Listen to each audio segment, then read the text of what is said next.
You can cut really intricate shapes with a CNC plasma cutter, but all I have is a regular plasma cutter, so I thought, what if I use a pantograph to do the same thing? What gave me this idea is this rotor pantograph, which I've used for many things that you'd normally need a CNC rotor for. And so I took this design and adapted it to fit a plasma cutter torch right here. I'm starting with some wood from my own sawmill, and I'm jointing it and planing it and table sawing it until I get some nice straight pieces.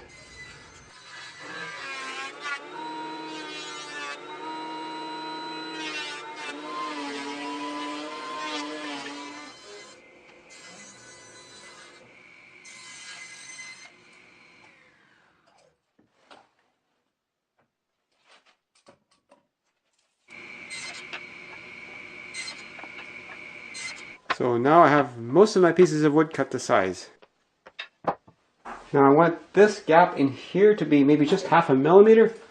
So let's measure how much I've got in here, and then I'll cut this piece just a bit wider. I added 1/2 millimeter to the measurement, and now I just need to set the fence to that.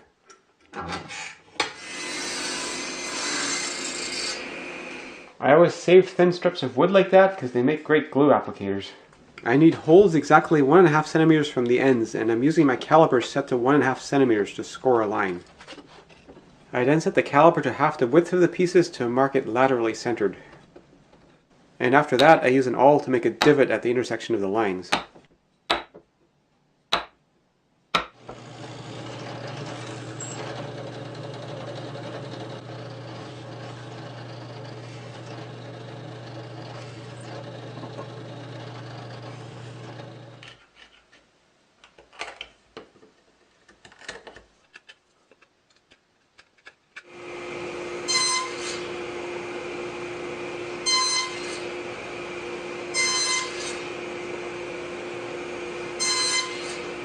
Now this part here is wider in the middle, so I can put the plasma torch through it without cutting away everything.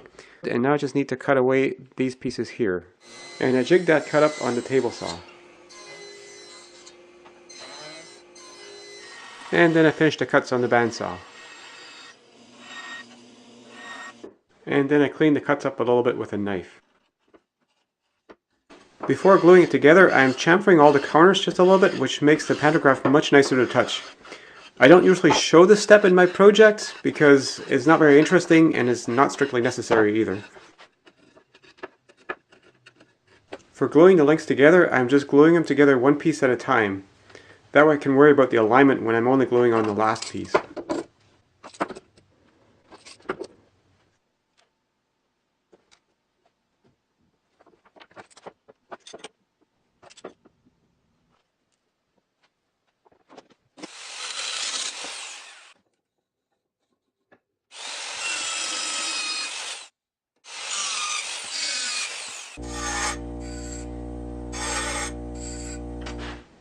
The holes I drilled are kind of a tight fit for the shafts. So what I've done is I've cut a notch out of the end of one of the shafts so I can use it as a reamer to expand the holes a little bit.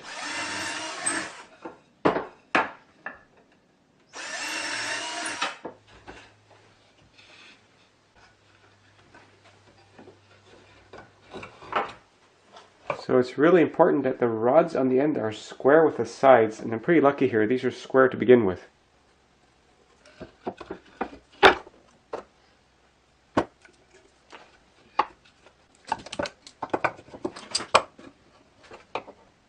So my clamps forced this out of square just a bit, so I'll just bring it back in.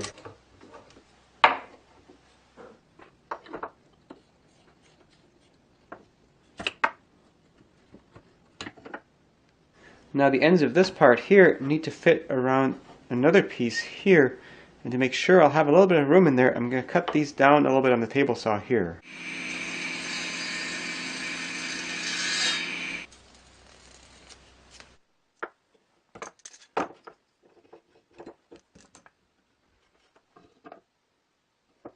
I still need a bracket to hold the back of the pantograph, and that's going to be made out of these 3 pieces like this.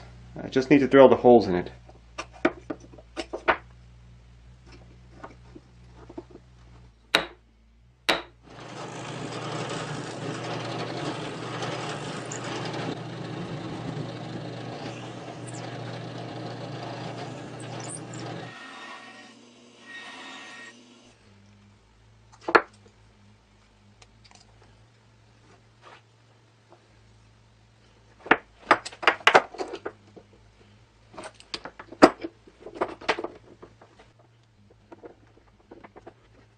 I still need to figure out how to mount the plasma torch in here, and I figure a hole this size should be big enough.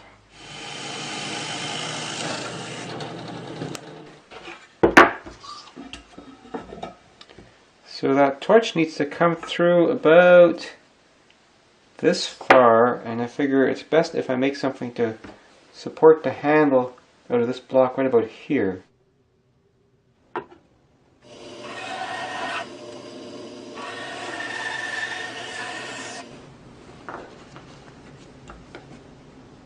And I made another block to go right here.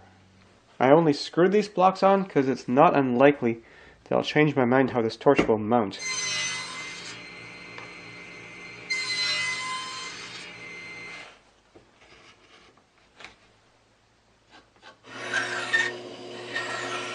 With this just being side grain over such a small area, it has a good chance of breaking, which is why I'm adding a reinforcing screw before it breaks.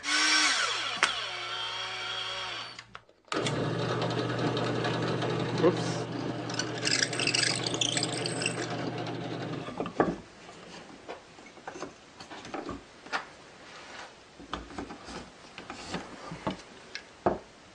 Now this holder for the back of the pantograph is going to tilt on a couple of pieces of shafting, and I'm going to make a holder for that, and I'm going to bridle join these pieces together.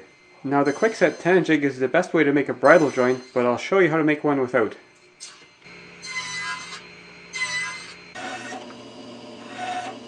Well, this is not as accurate as I was hoping it would be. I normally don't have to tweak the joints, so I really should have used the quickset tenon jig for this. I offset the holes a little bit to bring this up so I have room to tilt, but I'd like to be able to tilt back a little bit further so I can lift the pantograph off the sheet metal. So I'm going to have to cut a little bit off right here.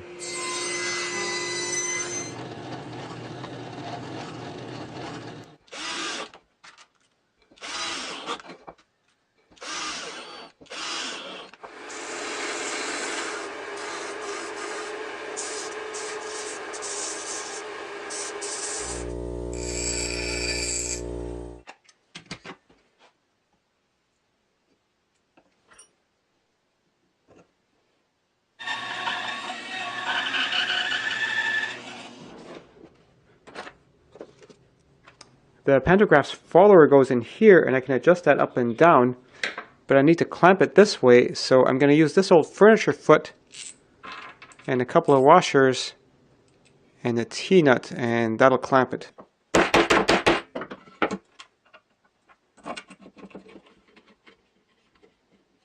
I had been experimenting with the pantograph on the floor, but I realized I needed some kind of setup to hold the stock very well and my template.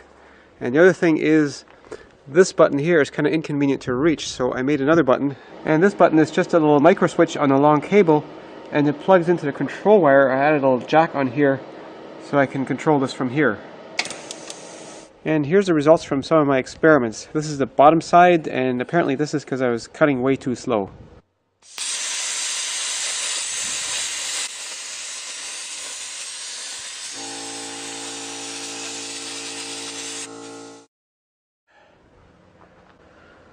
Well, that's better. I still got quite a bit of beading on the edges.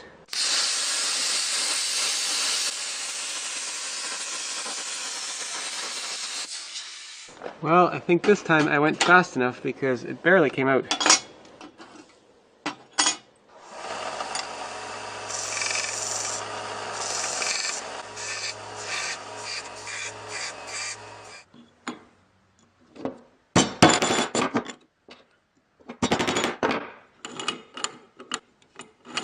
Wow, these gears actually work.